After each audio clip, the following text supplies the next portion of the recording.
안녕하세요. 오늘도 사연사롱을 찾아주셔서 감사합니다. 얼마 전 취업에 성공한 20대 초반 여성이에요. 저에게는 2년간 사귄 남친이 있어요. 남친과 저는 앤틱샵에서 만났어요. 사장과 아르바이트생으로요. 저보다 7살 많은 남친은 광고회사에 다니다 여행에 미쳐서 회사를 그만두곤 몇 년 동안 세계 여행을 했었대요. 언젠가 그때 사진을 보니 더벅머리에 그을린 피부까지 노숙자가 따로 없더라고요. 암튼 그러던 중 리스본에서 가장 유명한 벼룩시장인 여자 도둑시장에 가게 됐고, 그곳에서 본 구제 앤틱 생활용품에 매료돼서 현재 앤틱샵을 오픈하게 됐죠. 그러니 앤틱샵이긴 해도 고가의 제품을 파는 거창한 가게가 아니라 소소한 소품과 생활용품을 주로 파는 샵이에요. 그래서 인테리어나 레트로 소품을 찾는 분들이 주로 찾는 곳이기도 하죠. 저희 학교 근처라 수업 들으러 가는 길에 종종 눈길을 두었던 곳이기도 하고요.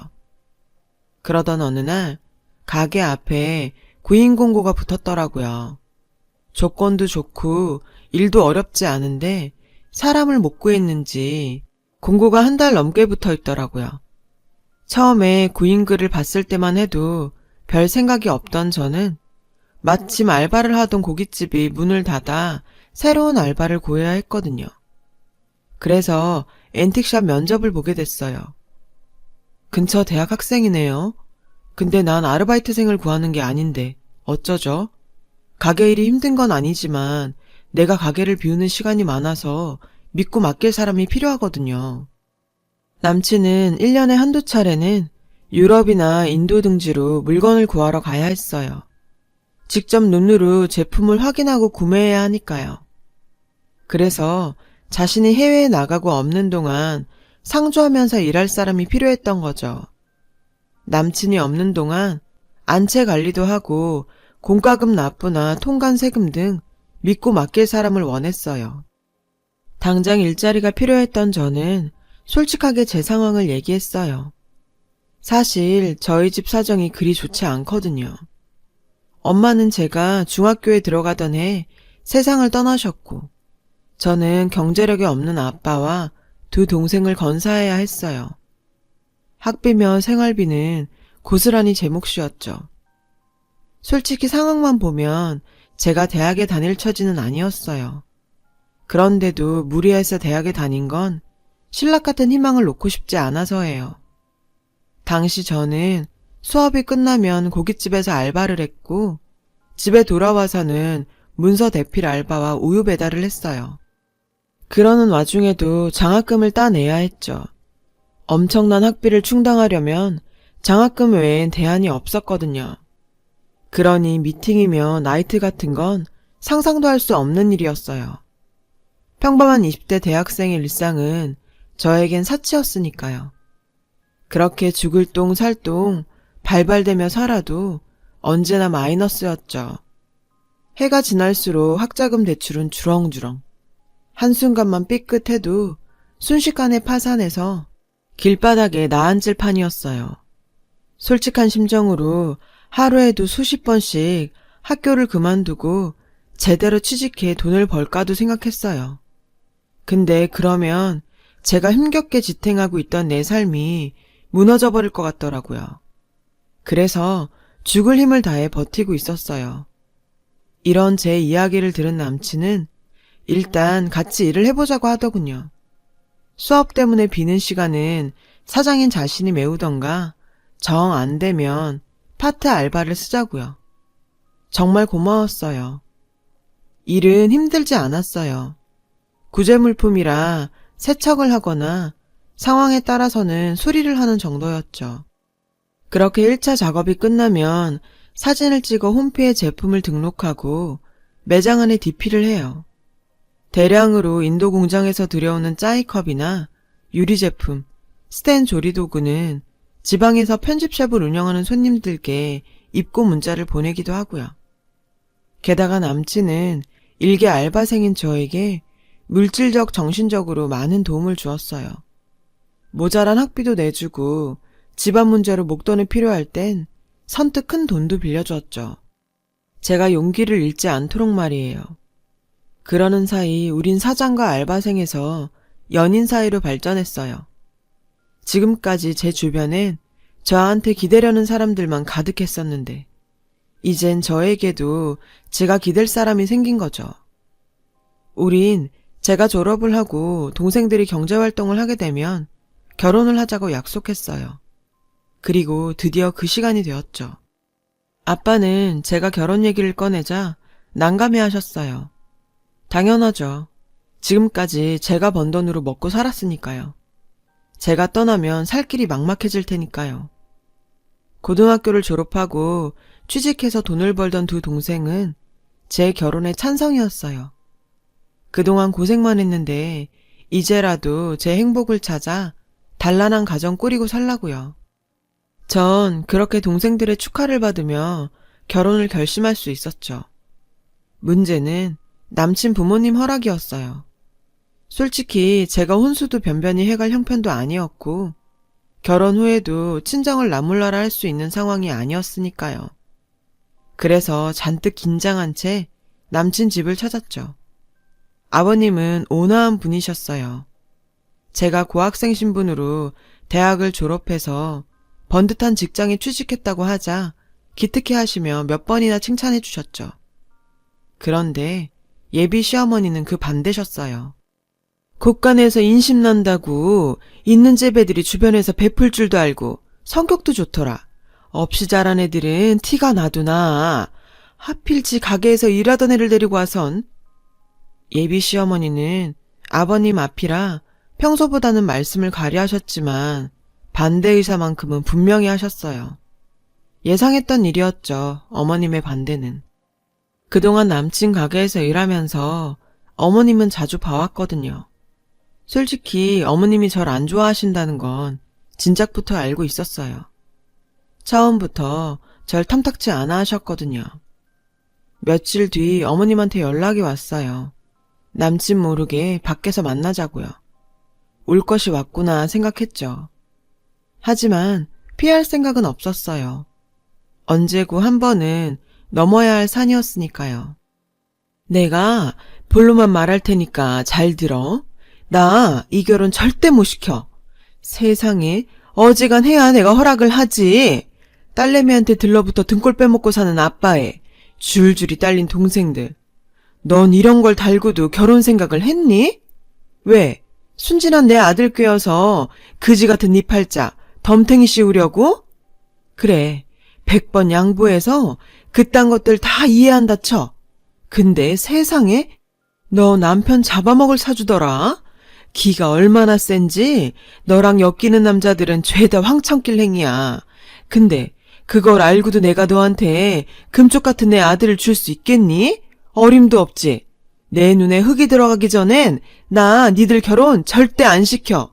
그러니까 헛물 켜지 말고 당장 떨어져. 아우 살다 별 그지 같은 게 다 들러붙어선. 어머님은 온갖 독설을 퍼부으시곤 씩씩대며 카페를 나가셨어요. 전 잠시 멍하게 앉아 있었죠. 남편 잡아먹을 팔자? 요즘 같은 세상에 그런 이유로 결혼을 반대하다니. 웃기면서도 슬펐어요. 순간 이런 문제라면 이 결혼 못할지도 모르겠다는 생각이 들더군요. 그게 무슨 소리냐고요? 사실 어머님은 미신맹신자거든요. 남친이 물건 하러 해외에 나갈 때마다 어머님은 가게에 오셨어요. 그리고 해괴한 짓들을 해댔죠. 가게 곳곳에 막걸리를 뿌리거나 생고기로 구멍을 틀어막고 심지어 닭피를 바닥에 뿌리기도 하셨어요. 가게 이곳 저곳에 부적을 붙이는 건 일상다반사였고요. 그걸로 성에 안 차시는지 박수무당까지 데려와 구판을 벌인 일도 있었고요. 물론 남친한텐 비밀로요. 그러니 시어머니한테 남편 잡아먹을 사주를 가진 며느린 하늘이 두 쪽 나도 절대 드릴 수 없는 사람인 거죠. 할 수 없이 남친한테 어머님을 만난 일을 얘기했어요. 뭐? 남편 잡아먹을 사주? 요즘 세상에 누가 그런 미신을 믿어. 아, 엄마 진짜 왜 그러냐. 걱정하지 마. 엄마, 내가 잘 얘기해 볼게. 남친은 자신만 믿으라더군요. 쉽지 않을 거야. 어머님한테 미시는 신앙보다 더 대단한 거니까. 실은 그동안 자기 없을 때 어머님이 가게에 오셔서 이런저런 비방을 하셨었거든. 심지어 박수무당까지 데리고 오셨고. 전 그동안 있었던 일들을 남친한테 전부 얘기했어요. 얘기를 다 들은 남친은 기함했죠. 그런 일이 있었으면 진작 얘기를 하지. 무당까지 끌고 와서 구판 벌이는 걸 보고만 있었어? 남친은 불같이 화를 내며 집으로 갔어요. 그날 남친은 어머님과 크게 싸우고는 자정 무렵이 돼서야 가게로 돌아왔죠. 그리곤 가게에서 기다리고 있던 제게 다 잘 됐으니까 걱정 말라더군요. 전 그렇게 잘 해결된 줄 알았어요. 그런데 얼마 뒤 어머님이 회사로 절 찾아오셨더라고요. 그리고 막무가내로 로비로 내려오라고 하셨죠. 신입이라 교육을 받고 있던 저는 자리를 비울 처지가 아니었어요. 그래서 죄송하지만 돌아가시라고 나중에 찾아뵙겠다고 정중히 말씀드렸죠. 근데 한 몇십 분 지났을까요? 제 교육을 맡고 계신 담당자분이 당장 로비로 내려가 보라고 하시더라고요. 어떤 여자분이 난동을 부리고 있다고요. 순간 눈앞이 캄캄했어요. 해괴한 짓거리도 서슴지 않는 분이라 이번엔 또 어떤 일을 벌일지 걱정이 한가득이었죠. 로비까지 가는 내내 어찌나 다리가 후들거리던지. 맙소사, 로비에 도착해보니 바닥엔 시뻘건 피가 낭자했어요. 어머님 짓이었죠. 바닥에 피를 뿌리곤 그 위에 팥을 뿌리고 있더군요. 보안과 직원들은 어머님을 붙잡아 밖으로 끌어내고 있었어요. 어머님은 안 나가려 버티며 고래고래 소리를 지르고 있었고요.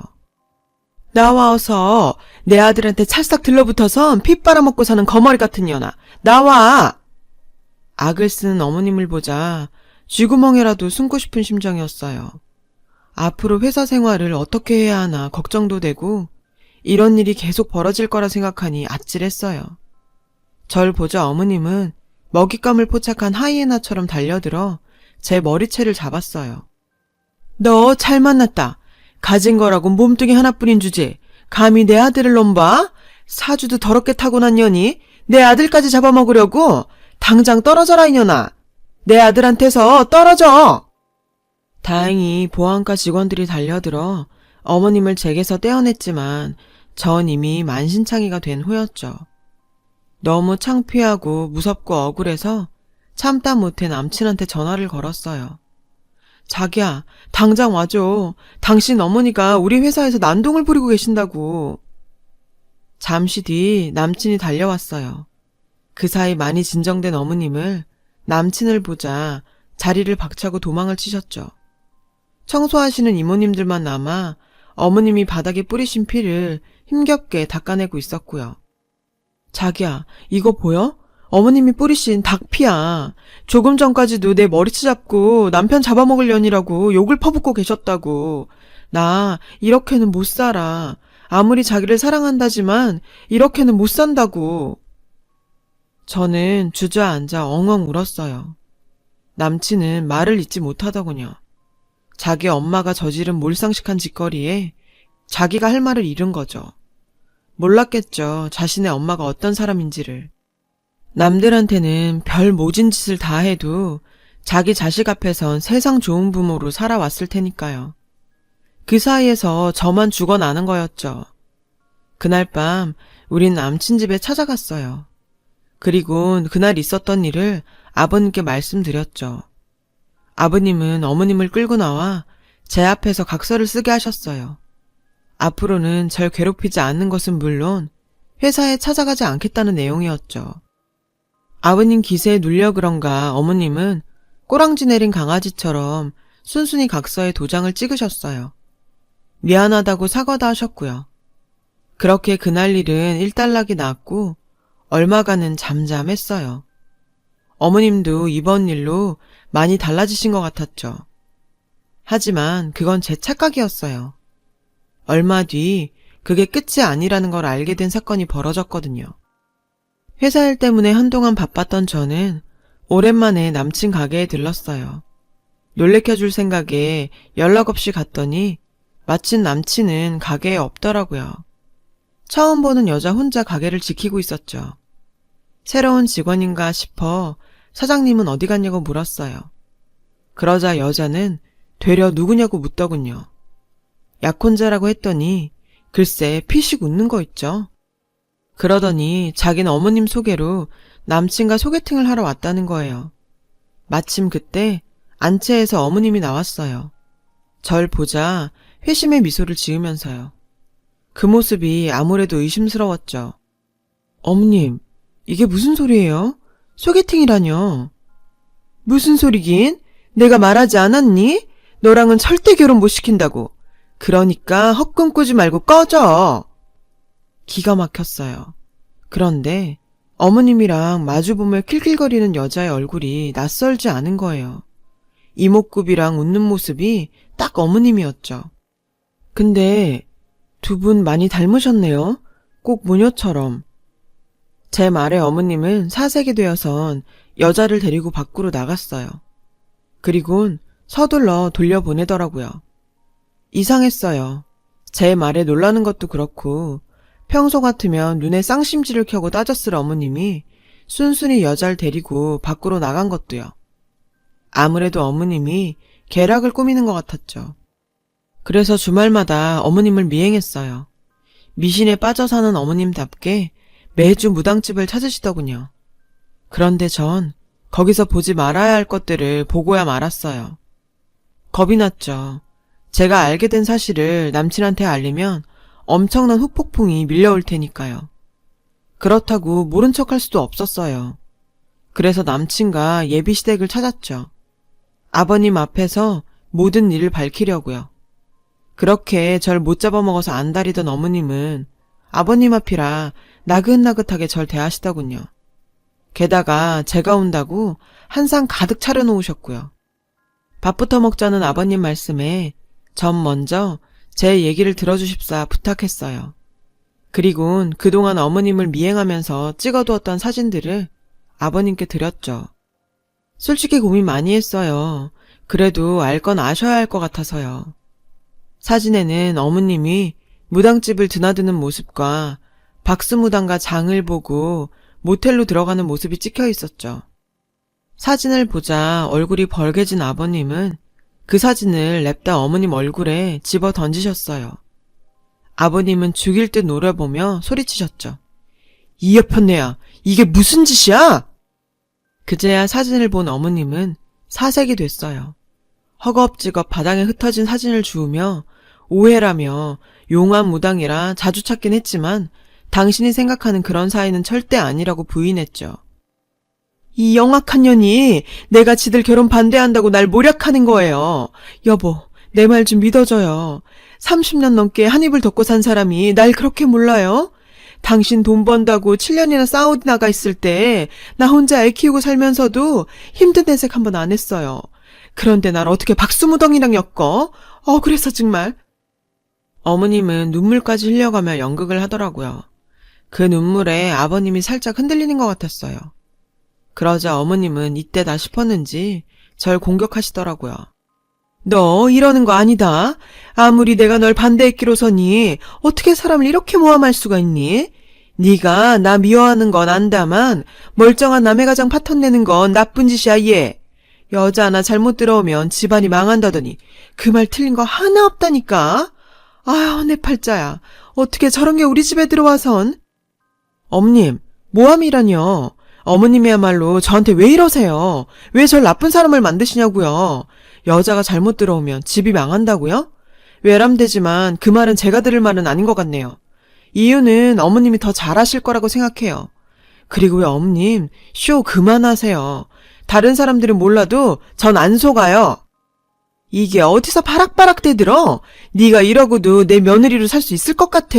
지 분수도 모르고 까불고 있어? 어머님은 목에 핏대를 세우곤 죽일 듯 절 노려보며 말했어요.